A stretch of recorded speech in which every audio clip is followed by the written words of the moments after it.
было всегда вот асфальтированная территория была. И поэтому жильцы живут как бы вот в подъездах, везде за порядком в доме смотрим.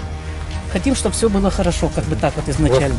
Схема есть как таковая? Да, мы схему сдавали в жилищную инспекцию. Мы рисовали, что вот здесь у нас должна быть парковка машин. Вот, и вот это место просили. Просили асфальт накатать, и потом я ходила еще, просила для детей детскую площадку вот здесь вот сделать, чтобы сделали. Но видите, как бы сказали, что у нас территория маленькая, и мы вот хотели еще вот вам показать вот эту территорию, которая брошенная. За ней никто не смотрит ничего. Если это можно привести в порядок, вот сделать хорошую площадку для детей и для пенсионеров, для взрослых, чтобы мы могли вот там, ну, просто посидеть, отдохнуть. Это вот во время ветра вчера свалило. Вот я даже не знаю, как вас здесь провести-то. Пойдемте вот так, наверное.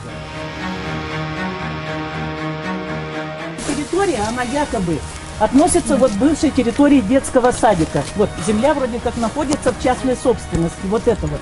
Но я здесь живу уже 12 лет вот в этом доме. Ничего, абсолютно никто ничего не делает. Если можно, вот эти гаражи, это гаражи не нашего дома.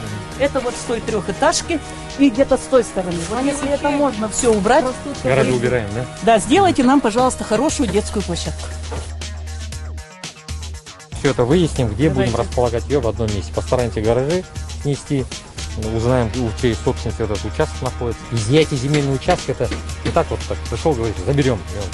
Это очень долгий процесс. Я предлагаю так, две схемы будет. Первая, которую прямо сейчас надо решать, это вот даже вот этот мусорный контейнер, который стоит, его может быть перенести в другое место, огородить, под ним асфальт тоже сделать, другое место найти. И отдельно сделаем схему на перспективу. То есть мы это уберем, детскую площадку сделаем. Все это должно, единственный момент, это протокол нужен будет, чтобы завтра потом у нас был на руках документ, то есть схема, когда готова будет, что жильцы не против.